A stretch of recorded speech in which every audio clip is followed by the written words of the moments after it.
Well, this is our first Zoom success call, and today we're going to be discussing how to become a distinguished chapter officer. My name is Fadi, and I am the regional president. We're going to introduce all of the ROs first, and then we're going to introduce our presenters. Mayo, would you like to go next?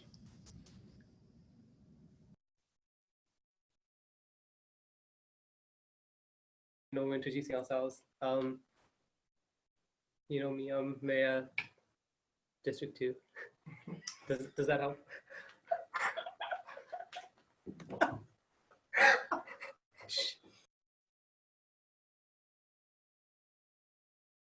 Hi, this is Jay, District 5 VP.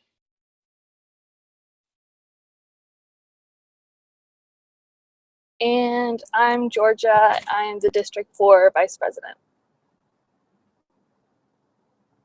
All right, so moving on to our presenters. If you were contacted by one of the ROs to talk about how you became a distinguished chapter officer, please introduce yourself.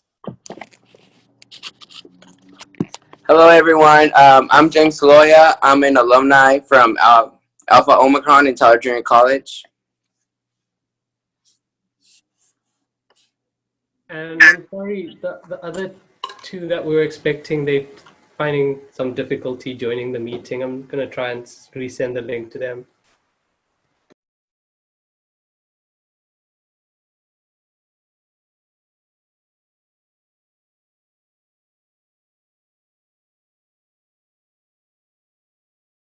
Well, we can go ahead and get started.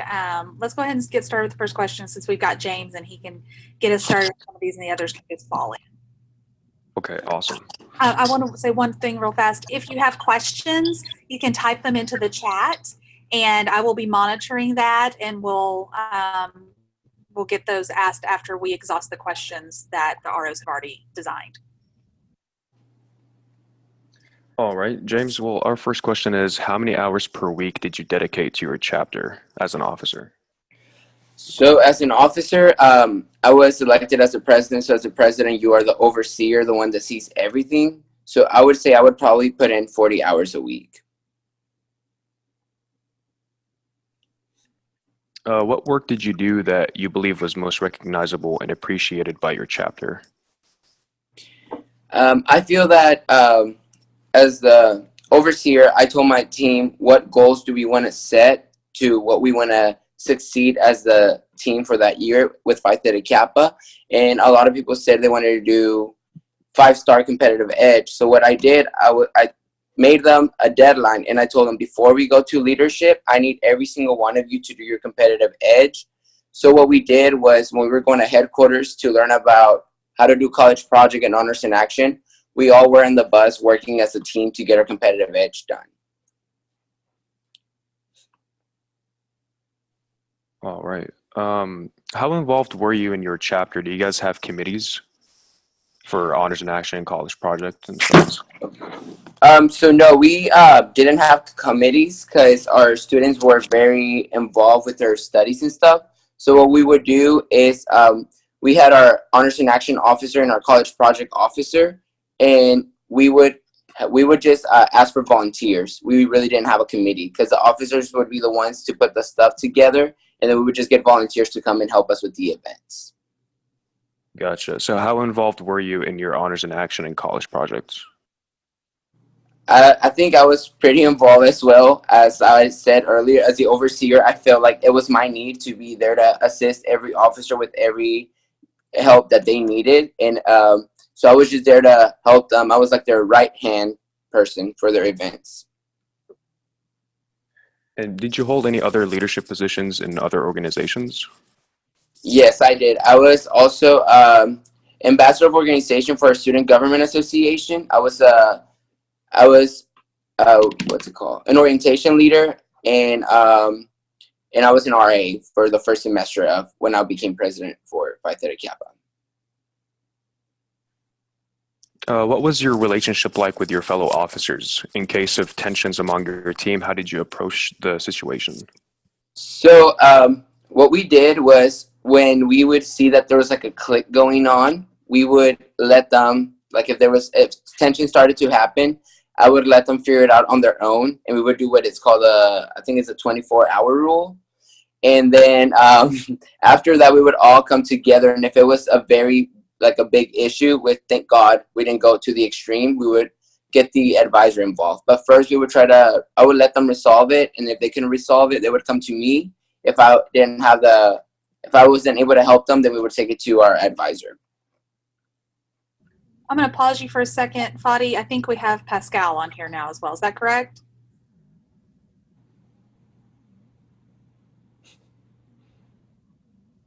Did Mayor lie to me? No, he's here. I think he's just muted. Okay. You'll have to unmute Pascal. Yeah.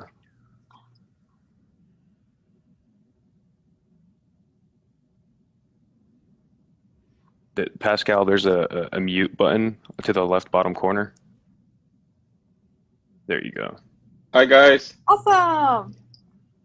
Should I go through the questions again, Professor Linder, or just continue and then run I think back? continue and we can kind of cycle back around. Yeah. Okay. So Pascal, he's going to ask questions and you and James can kind of provide your different perspectives on these. Yeah, sure. Awesome. So did y'all make any extra efforts to keep updated with Phi Theta Kappa and find information that could benefit the rest of your chapter?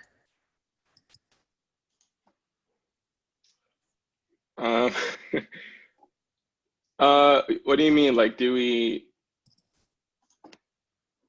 things that we weren't supposed to do that we kind of did extra wise? It could be that, or things that might have changed from headquarters, like the Hallmark Award application writing.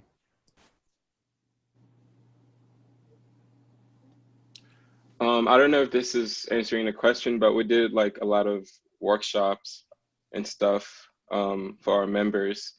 And were those the workshops at the regional conferences or in your chapter? No, our own chapter hosted workshops. Yeah.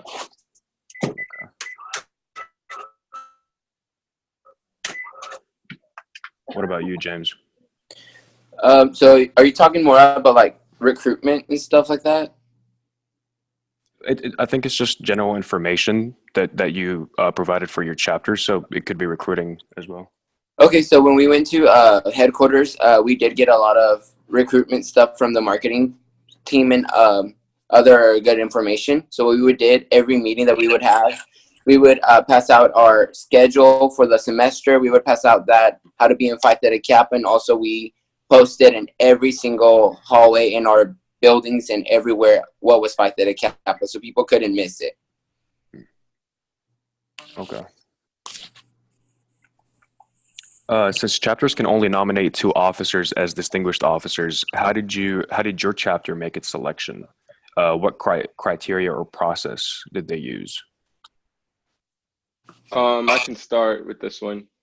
We have so the advisors basically start that process for the distinguished officers, and they have every officer kind of submit their vitas, and we go through all the vitas and stuff, and from that, I guess each officer, what ended up happening with my chapter is we already knew the top 2 that we kind of knew that would make it, and we just kind of went through the list, and some people actually even said, hey, I don't want to be considered for this during those meetings, so it made it kind of easier. So the important thing that we did was just go through everyone's vitas, and at the end of the year, we kind of knew who was more active than others. So, yeah.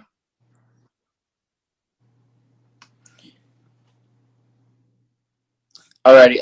So for our chapter, what we did, it's kind of the same, but our advisor told us to email her our top 2 people, but why were we choosing those people? So then it came down to our top 2 officers, and from there we had the officers write up for both of the officers, and then that's how we decided who was going to be our top officer. Okay. Did our third speaker join in yet? No? Yes? Yes, Mariam's on the call. So Um, Mariam, do you have an answer to this question? Would you like me to repeat it? yes. So for our chapter, what we decided to do a vote. So each officer, the advisor didn't want to vote. So each one of the officers decided to select two different people, and based on that, we decided who were going to be the distinguished officers. Okay. How did you choose what to include in the Distinguished Officer Hallmark application? Are there certain things that you highlighted about yourself? Also, what set your entry apart from the rest? So for us concerning this question, because I was selected as a distinguished officer and the vice president of leadership was also selected as a distinguished officer. So we divided the officers team in two groups. So I was in charge and with other officers of writing about the vice president, and the vice president was in charge of writing about me.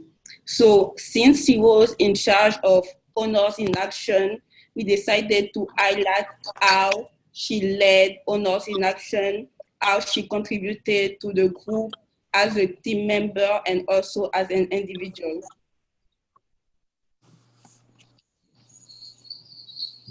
And yeah, that's it. I can just jump in really quick. So like my chapter, maybe we do it kind of different. We were not involved in writing the application. If you were nominated as a distinguished officer, um, I mean, they told me, like they told the two that they were nominating, but we were involved in writing our section, our parts. We just kind of helped everyone else. I don't know if that answers your question, Fadi. That's a part of the question. How did you choose what to include? So did you read the writing after it was done? Do you know what your Yeah. advisors highlighted about you? Okay.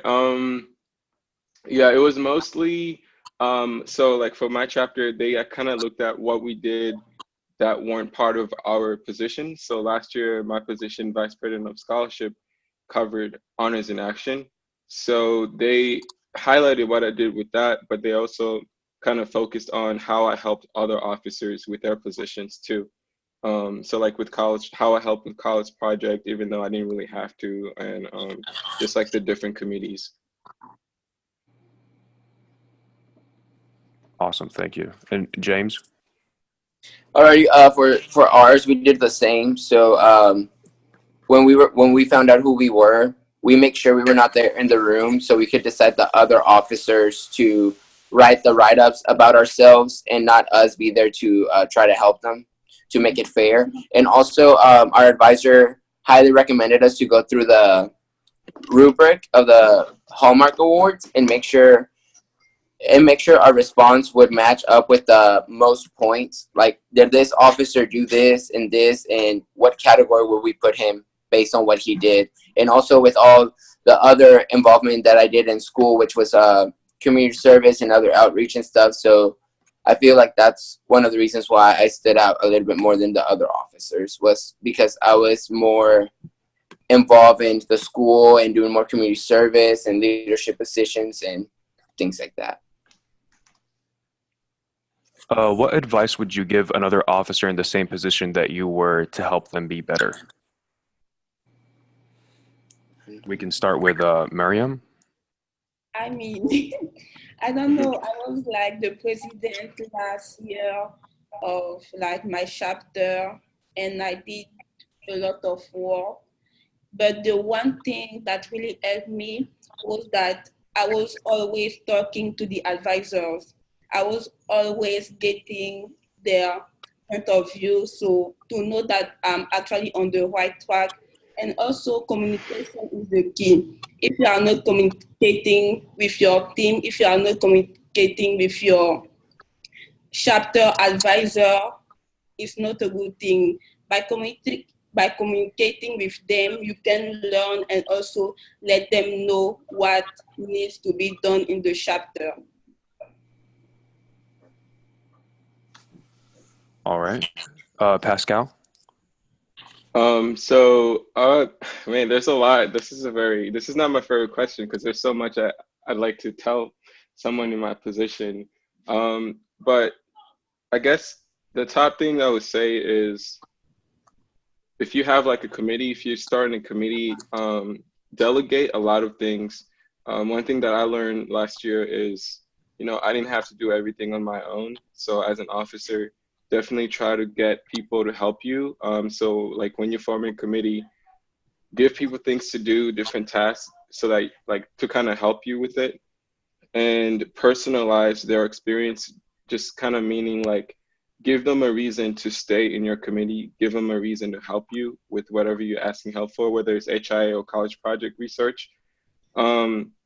For instance, for me is last year our project was about air quality. So in the committee meetings that we had for HIA, I kind of like the first couple of meetings, I asked people like, do you have any experience with people with asthma? Do you have asthma? So like opening that story, people will share, hey, I have asthma, my mom has asthma, or my dad smokes, and this is how it affects us. So it kind of made it personal, and they felt like they were making a difference by helping us with our project on air quality because of that. So I think find a way to motivate people and to personalize their experience to help you.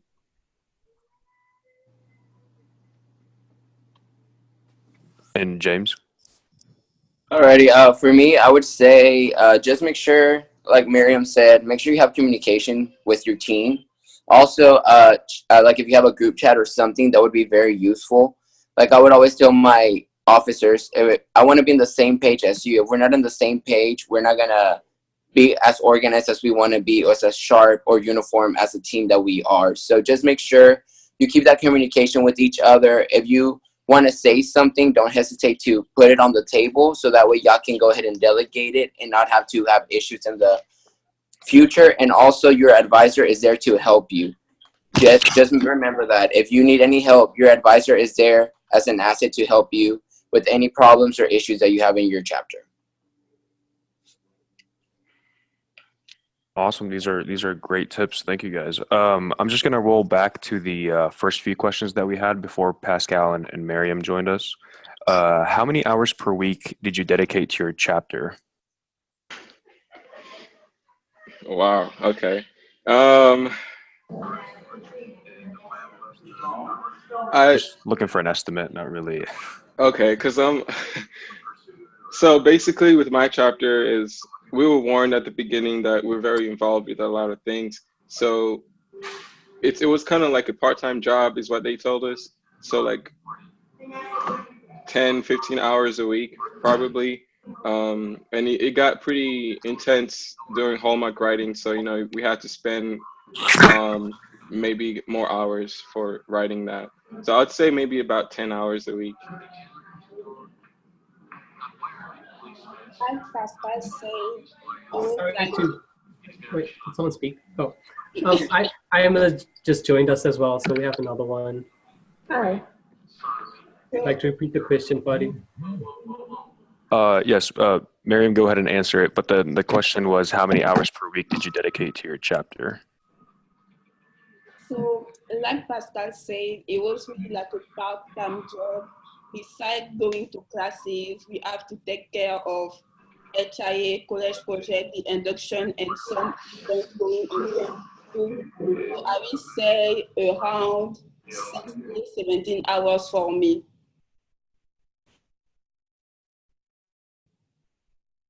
And then the new speaker is Aima. Is that how you pronounce it?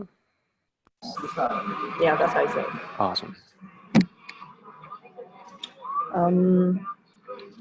I would say I spent around 12 hours per week, given that I had to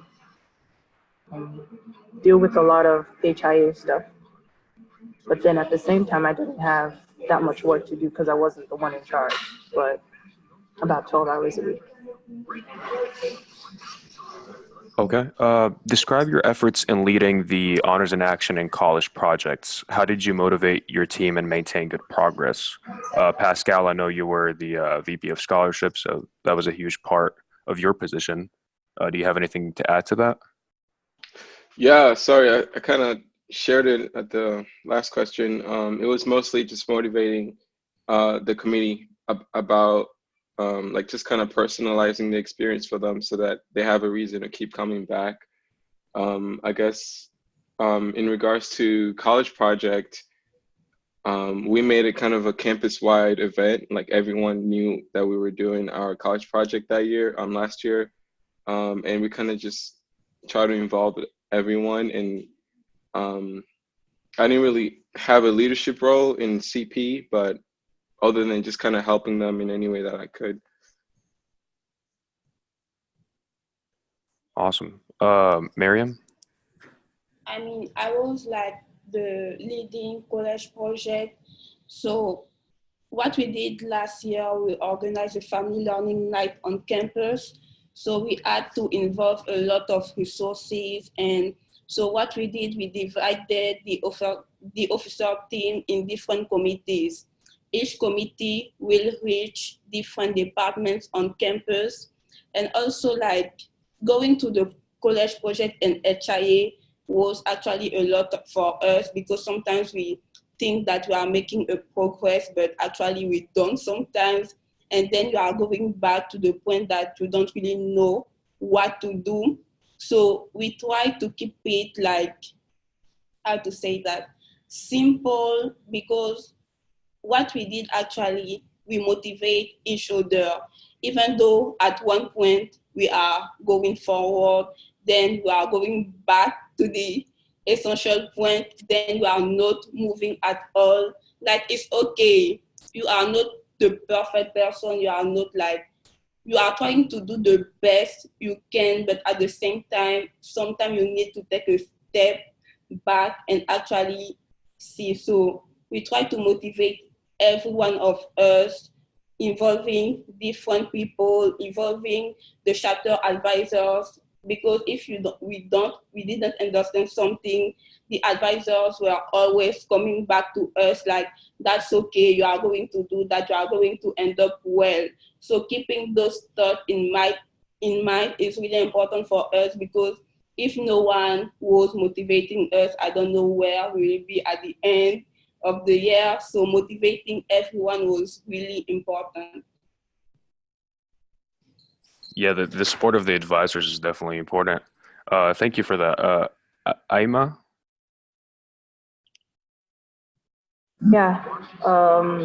One important thing I took note that actually kept us going was teamwork. So while leading the HIA project, the fact that I was leading it didn't mean I started right from the bat. Mariam started leading it, and then she worked with me and transitioned to handing leadership to me. That's when I took over. So partnering with her was actually a very, it was a very great process for both of us to be able to actually lead the project together. I wouldn't say I led it because the teamwork that she and I went through to actually lead that project was what helped us get through. Like instances where we had the chapter members and officers not agreeing on one thing. When I couldn't handle certain disagreements, I called Mariam up and she took over. And from there, we were able to sort things out. And then going back and forth with the resources we had on campus, when I meet certain people, I get their feedback and I report back to her, tell her what's happening, and then we decide, okay, this is what we're going to relay, or this is going to be beneficial for the team. And even when we had to take certain steps back, we talked about it first before deciding what steps to take and if to progress or not. Talking about disagreements, how else did you take care of those tensions among your team? For certain tensions in the team, if we could not reach an agreement at that moment, we would postpone that meeting because you don't want to try and reach agreements when everyone is still hot-headed. So we would postpone the meeting and call for an emergency meeting, maybe 2 days after or the week after. That way we know, okay, everyone has had a period of time to actually think over these things. Then we listen to what everyone has to say, and we could take a vote eventually in the end. Not just us scrambling back and forth, yelling at each other. Miriam, did you face issues like these where there was tension among your team and you helped untangle that? I think whenever we have tension in the team, like during a meeting, what I try to do is was listening to everyone's point of views, because even though you are the leader of the chapter, doesn't mean that your decision is always the best and you have like the power to make any decision and every decision. So I try to see always what the officers were thinking about the issue, their point of views, but at the same time, during these specific meetings, we are not going to make a decision, we are not going to vote on something. So I will wait the week after to actually come back to the same issue and then see again what are they thinking, and if it's the same. If the group is again divided, we are going to proceed to a vote. And if the vote doesn't work, that's when sometimes we have to involve the advisors, because we cannot move if the team is not okay on a specific topic. So we have to involve sometimes the advisor so they can re-explain what we are doing and that actually we are on the right track.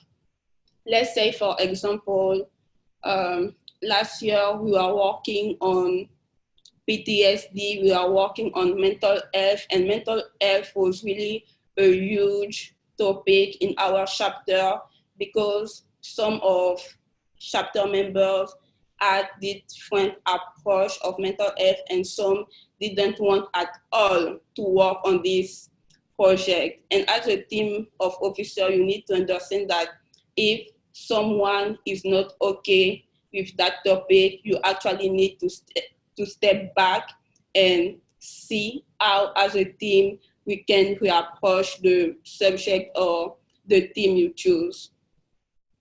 But always you will need to communicate. You don't need to make the first decision. You don't need to say, okay, even though all of you disagree, I'm just going to say, okay, we need to move forward. You actually need to sit down with your team, with your advisors, and make a decision as a group, because it's not only about you, it's always about the group.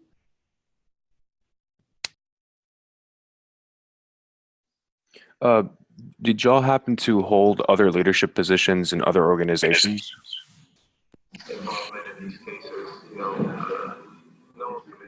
No? Yes. Yes. Could you tell us which ones?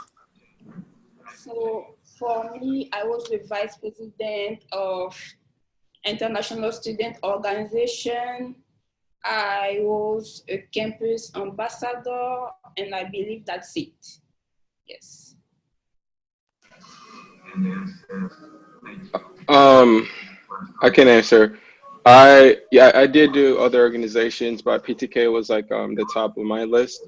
I was involved with SGA as a committee chair, and I also did speech club on our campus as well. So I had different officer positions in those organizations.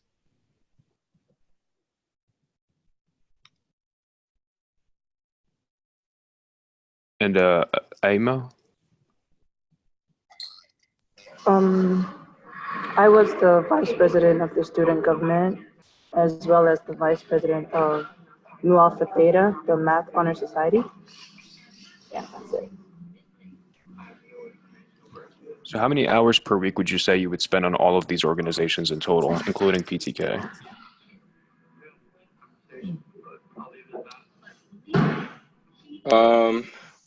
About 48 hours a week.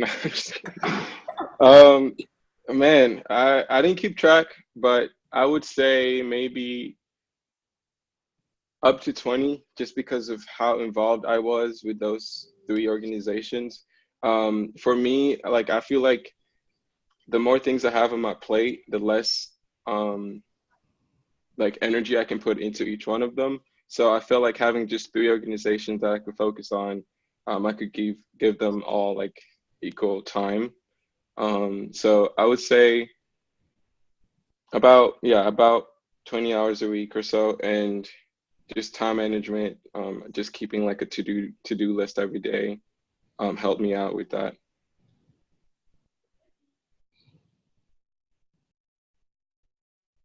Miriam? For me, actually, although I was like in different organizations, I feel like PTK took most of my time. So I will say around like 18 hours per week in total for all the organization. But one thing I really want to advise people is that if you are in PTK and you want to hold different leadership position, make sure that you can give the same attention to all of your organization. Because actually in my case, I didn't, I won't say that I wasn't, I will say that I wasn't involved in the other organization as I was in PTK, because I really dedicated most of my time at school beside doing homework, beside studying to PTK, because we have to move quickly, something needs to be done, and if some of us were not doing the job, I have to take care of it. And that means that the organization, sometimes I wasn't even attending the meeting, which is not good, because you want to be involved as much as you can in most organization, but at the same time you can, because you have only 24 hours in a day. And if PTK is taking half of those, I don't think that you are going to be able to do a great job in other organizations. So if you are considering being involved or taking a leadership position actually in PTK, make sure that the other organizations are okay with you sometimes skipping the meetings, and also are okay with you being away. That's great advice. Thank you. And Ima, how many hours per week did you spend on all of those positions that you had? I would say in total I spent 22 hours per week, because spending like 12 hours for PTK alone, that's kind of a lot of work, regarding that we had to do research and everything else. But then, however, working with the other 2 organizations, one of them was quite a new organization. So I had to spend a lot of time working with the president to actually build up the organization.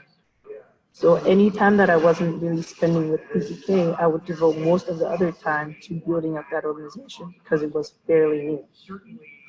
But then, however, it's still advised to, just like Mariam said, not to overwhelm yourself, because if you do overwhelm yourself, you will find that you're doing one thing for another organization when you're supposed to be doing it for the other, or you just might get things in the wrong turn, regardless.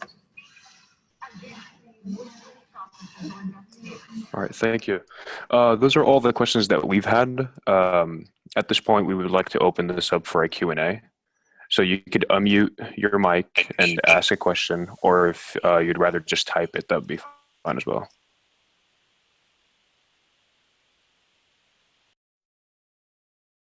I had a question. Go ahead. Can you guys hear me? Okay.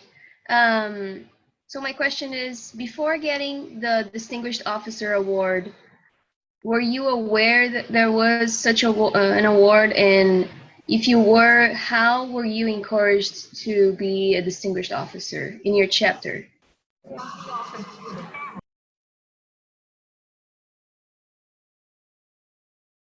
Okay, I guess I'll go first. I was not aware that this was even an award. I actually weirdly became an officer.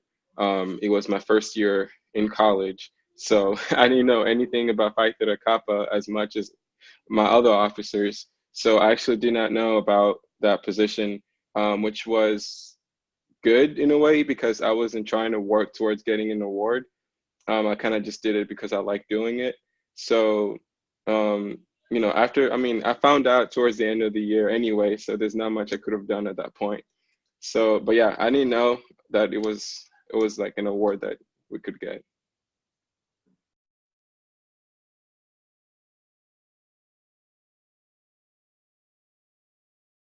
For the other presenters, feel free to pitch in whenever you'd like.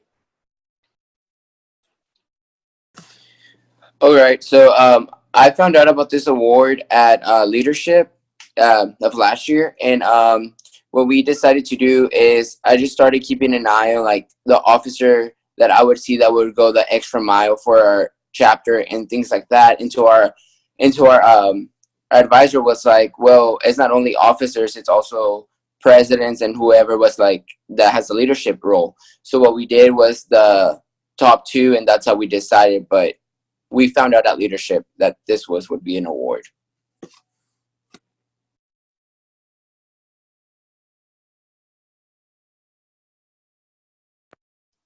Miriam and Ima, do you have anything else to add?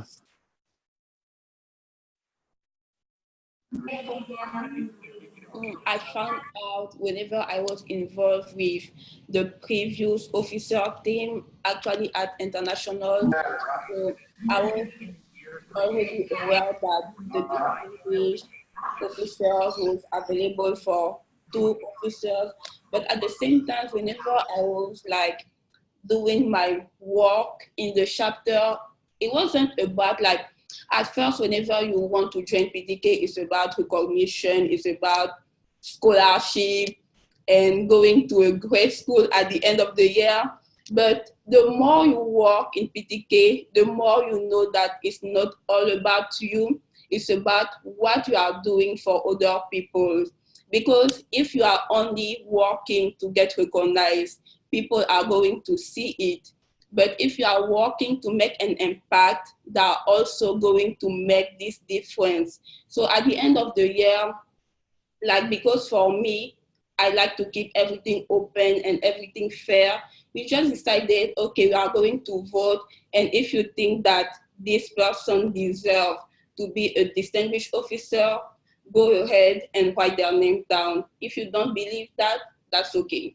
And then we decided that I was elected, I was elected too. Miriam's my hero. Yes. You captured everything right there that Phi Theta Kappa is supposed to stand for. It was beautiful.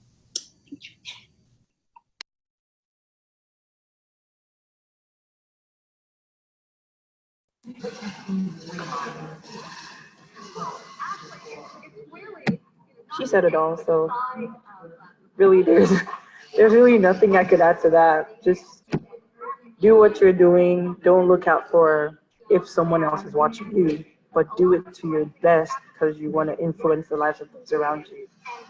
Literally, she said it all. Beautiful. Thank you, guys. Any other questions?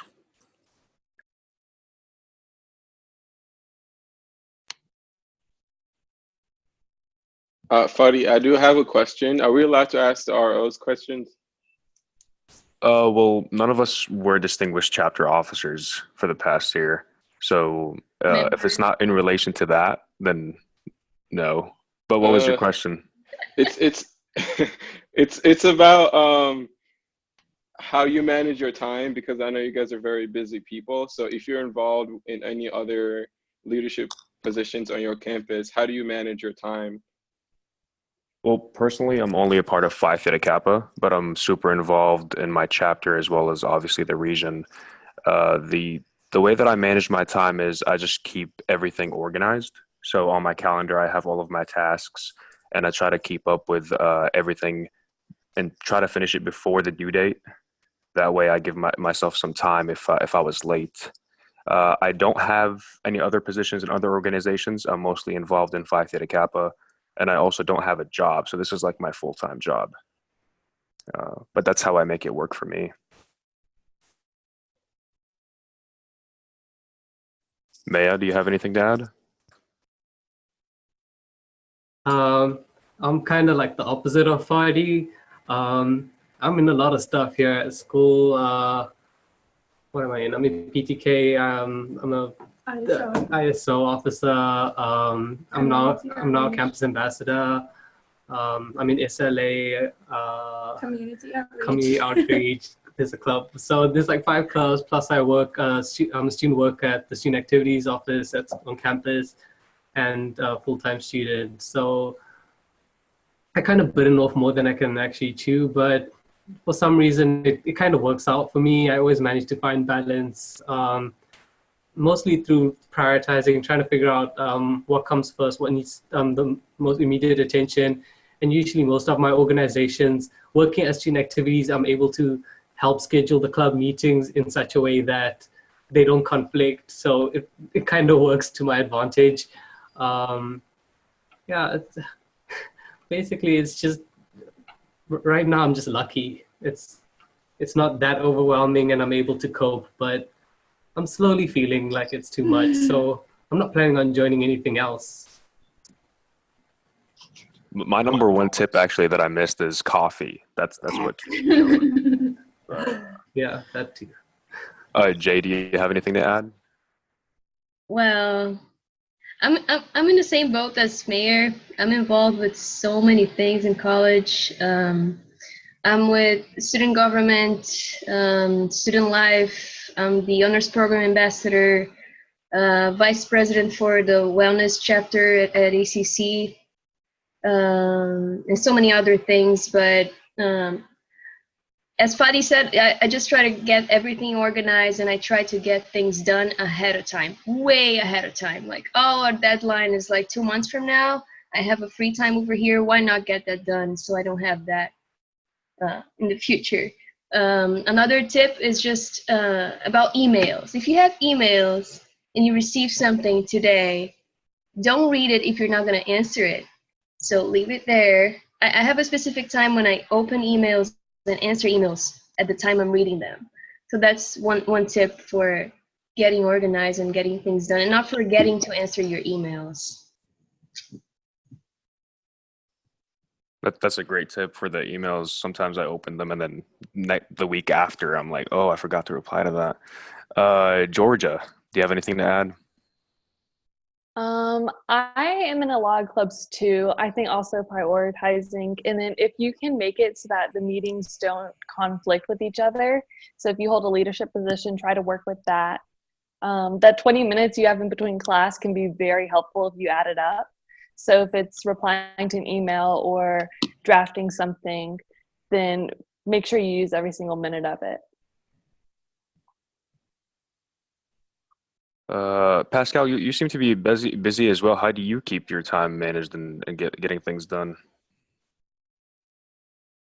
I have a secretary. I've hired a secretary. They kind of do everything for me. I'm just kidding. I have a very it's not around. I can't really show it, but it's called a bullet journal, and it keeps track of, like, I literally have something to do every hour, so I plan out my day like that. I usually do that on Sunday evenings, where I plan out the week ahead. So I'll have like events planned out on my calendar, and then I'll put in a bullet journal for that week. It's really helpful for me because, like, kind of like Mayor, I am kind of involved in some things that sometimes I feel like I shouldn't be involved in all that stuff. But like he said, somehow I managed to cope all of that. So yeah, I use a bullet journal. If you don't know what that is, you can just look it up. It's bulletjournal.com. And it really helps you kind of stay on task if you have a lot of things on your plate every day. So yeah. Awesome, thank you. Of course, managing our time is vital for our success, and especially if you want to be a distinguished chapter officer. So James, Miriam, and Aima, do you have anything else to add that helps you manage your time? Like for me, every single week, I'm going to do a specific list of tasks I will need to achieve. So for Monday, if I need to go to an office, talk to them, I'm going to write everything down. So I'm not going to forget first, because like if I say, oh, I will remember, I want obviously, and then I will be like, how did I forget that? So always I'm writing things down on my planner, on my phone too, as a reminder that I'm not going to forget. And something I really want to advise people is that at a 2-year like college, time management is quite doable. But now that whenever you go to 4-year, start planning early, because the readings you are going to get is going to go crazy. And at the end of the day, you don't know how you are going to read that. But if you plan every single hours, as Pascal said, it's going to be really easy. But if you feel like, no, I got that, sometimes you might be really surprised that, okay, something is wrong with me. Why am I behind my schedule? So start writing things down. If you don't really like to write things, use your phone to give you reminders so you are not going to forget. Awesome. Those are some great advices. Thank you. James, Ima, do you have anything else to add? I really do agree with Mariam about the schedule part because you will definitely get overwhelmed, particularly in your first semester. So me personally, what I do is I have an app on my phone. I literally paste it on the homepage since everyone is on their phone every time. The first thing you see is your homepage. That way I can look at those things once I unlock my phone and then they remind me, okay, you have to do these things. So before I'm able to scroll to anything else, I already know that I have things that are at the top of my list. They're really priority. Literally, that's basically one of the simplest ways to get around, I would say. Yeah, I actually use that as well. Whenever I unlock my phone, there's a bunch of reminders on there. They appear to never get completed for some reason. James, do you have anything to add? Yeah, so I would say like other people were saying, time management is a big key when it comes to junior college. But when you're in a 4-year, make sure you read your syllabus like day one and start doing your schedule from day one. Like plan everything. If you're involved, if you have a test this week, make sure you put everything down because that will help you a lot. And another thing I would say, just write everything down. Like if you have officer meeting, if you have a general meeting, if you're one of those people that forget, write it on a post-it and put it on your board or put it on your window so you can remember that you have something coming up. That really helped me a lot. Yeah, I do that as well with the post-it notes. That's very helpful. Do we have any other questions from the audience?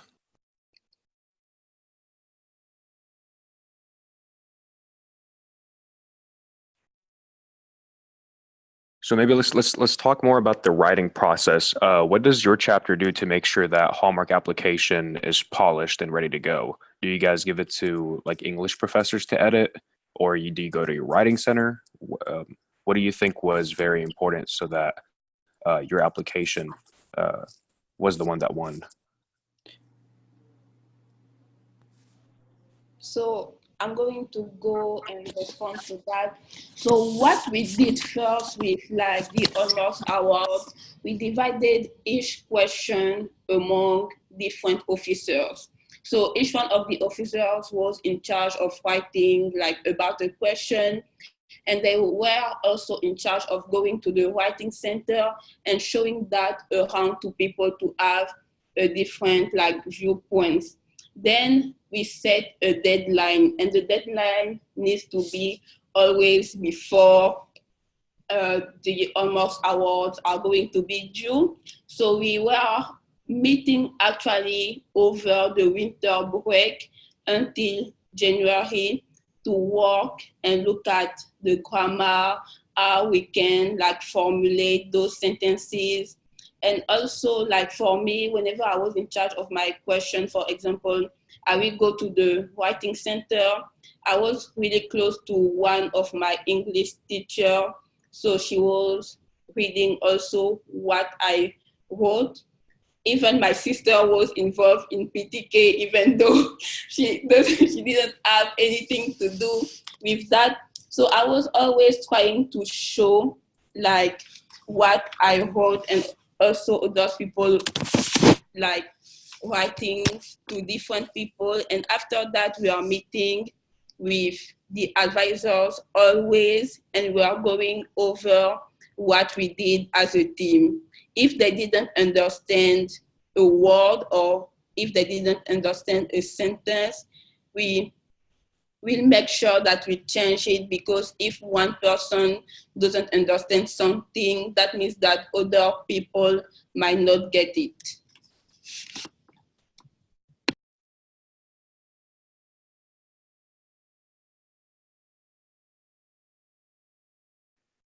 James, did you have something to add? Or Pascal, go ahead. Yeah, so I was gonna say with my chapter, it's kind of cool because we have like our chapter advisors, and then we have specific advisors. Well, they're not really advisors, but we have an honors and action coordinator and a college project coordinator. So they're not like officially registered as advisors, but they just help us specifically with college project and HIA. And what we do is when we start meeting in the summer for officer meetings, only officers. And what we do in those meetings is we start talking about HIA and college project. And once the school year starts in the fall, they start sending us, because by that time we would have already started our projects. We have homeworks like every week. And what they do is they'll send us a Google Doc with a question, and each officer has to answer that specific question from homeworks. And at the officer meeting that we'll have, which is usually on Monday, we'll discuss everyone's answers, and then we'll write like an official, like one answer that kind of meets with what everyone said in their answers. And I think having two different advisors that are focused on just those projects really helps, because like they don't have anything else in their head but just HIA or just college project. So like you can always go to them, and they kind of help us make sure that everything is like that we pretty much answering the questions for CP and HIA. So I think with my chapter, how we always do it is like an officer will answer that question how they think they want to answer it, and then we'll come together and look at everyone's answers. So Awesome. Emma or James, go ahead if you. Yeah. Alrighty, I'll go ahead and go. So what we did is we use Google Docs. So basically we put every of our write-ups in a Google Doc. That way, whenever we had our officer meeting or we would come together, we would work on it. But then once we would leave the school, we could still work on it at home or wherever we were at. And then we had an advisor that was an English professor, and she proofread most of our stuff, and also another advisor that we used to have, but she retired already. She also helped us proofread our stuff, and we had different types of people, different type of our leaders to take it to their own peers and own professors and stuff, and they helped us as well. So we kind of like split up and conquered, divided and conquered. There we go. Awesome, thank you. And Emma?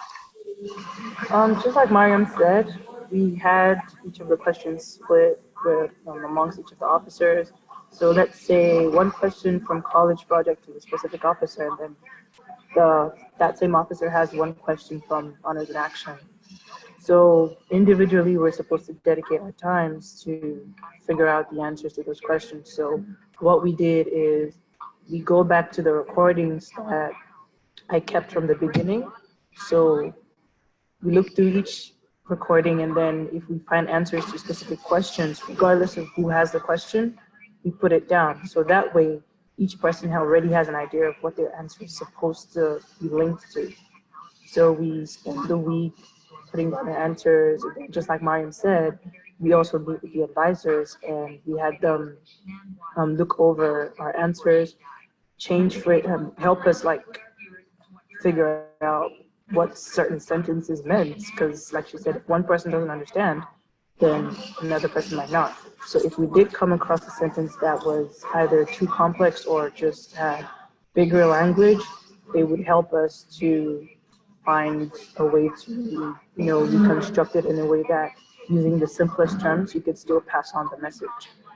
And so, yeah, we did spend a lot of time putting together and editing. And even for those who were not able to make it to meetings, we would still work on their paragraphs and have them look at the corrections that were made. That way, everyone is at the same pace with corrections and their writing. All right, thank you. These are really good procedures that your chapters are taking. We have time for one more question, I think. Does anybody else have a question?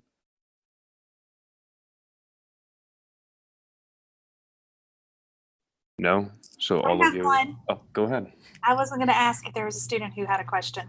So I want to ask each of the, those of you who are recognized as distinguished officers, what is one thing about your leadership that you believe set you apart?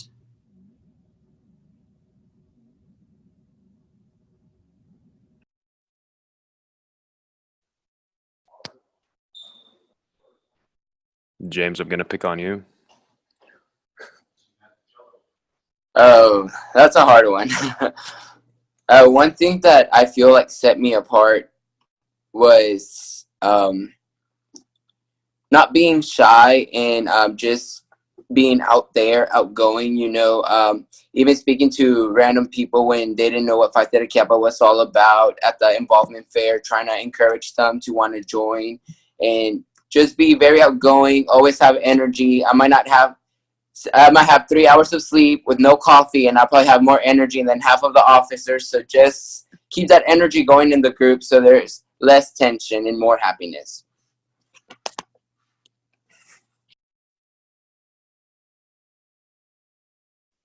Aima? I would say putting aside my own views and learning from others. Because along the entire year, like during the entire year, there were things I thought were supposed to go certain ways. But then the team members showed me that, okay, no, it's not about what you think.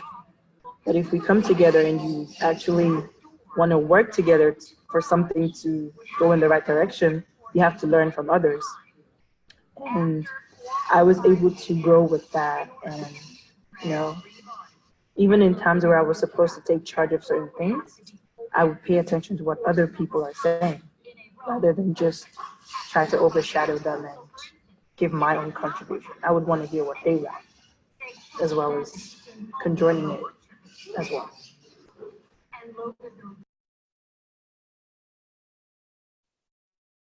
Miriam? So one thing I will say is like be true to yourself.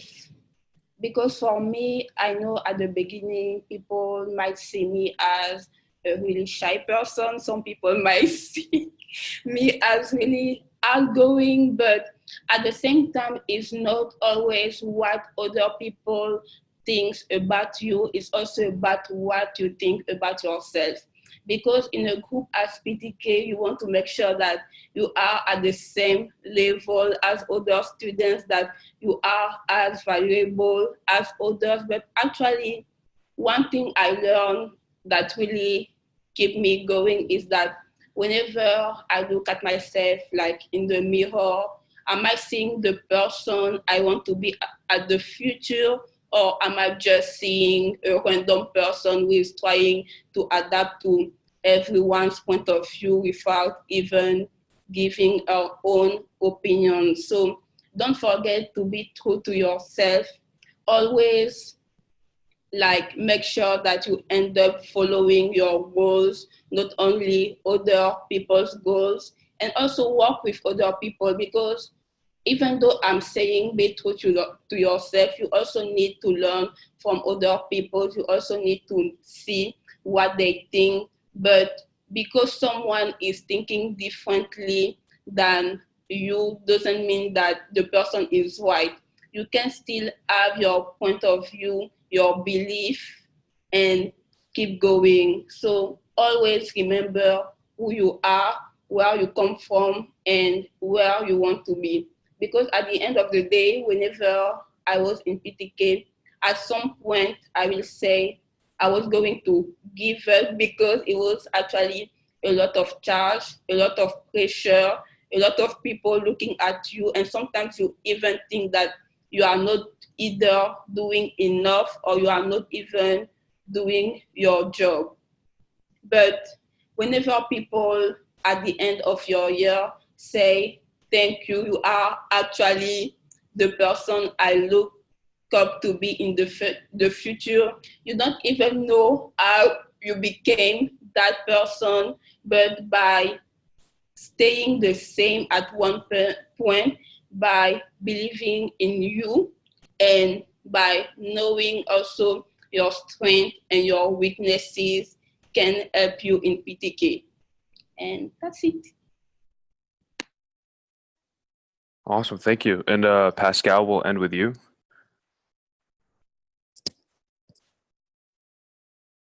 Yeah. So, wow. Okay. Thank you, Miriam. That was really good. So I think for me, what set me apart last year, my leadership in Phi Theta Kappa, is because it was my first year. Honestly, I took it so seriously. Like I thought this was like my ticket out of the head. Like if that makes sense. Like I had to take it seriously. So because of that, I actually wanted everything to work out for us, and I was very serious about helping other officers with their positions as well. So for instance, I had as VP of scholarship, I really I think my committee did all of the work because that training that we had. So like I was able to focus on helping officers with college project. I helped film a video for college project, and then the yearbook I helped design a bunch of stuff for a yearbook. So like every other officer that I could help, like any way that I can, I try to help them. And I think at the end that really came in my favor because they saw that I didn't care just about my HIA project. I was willing to help them with theirs. And the reason I feel why I did that was because I knew how busy I was, and they're busy people too. So if I could help them, like why not? So I think ultimately what set my leadership skills last year apart from others was I think my ability to manage my time and make time to help other people as well. So I think if you guys can find a way in your chapters, in your officers team, help the other officers, or maybe not even other officers, if you can help members as well. Like I know there's a couple officers this year that are helping our members just start their Vita, like things like that. They might not take that much time out of your schedule, but it's helping someone else. So yeah, that's all I got. Awesome. Well, thank you. This is all the time that we have for today's call. I want to thank you all for joining us. We will upload this call was recorded, and we're going to upload it on the texasptk.org website, and we'll let you know where exactly it will be. Our next call is going to be on October 26th at 4:30 to 5:30, and it will be about membership recruitment. On the chat, I'm going to go ahead and share the link of that Google form that we've been passing around. Make sure to fill that out because we look at that to see what we want to discuss on our next calls. And that's all I have. Is there anything else you would like me to add, Professor Linder? No? Nope, I think that's it. All right. Well, thank you all.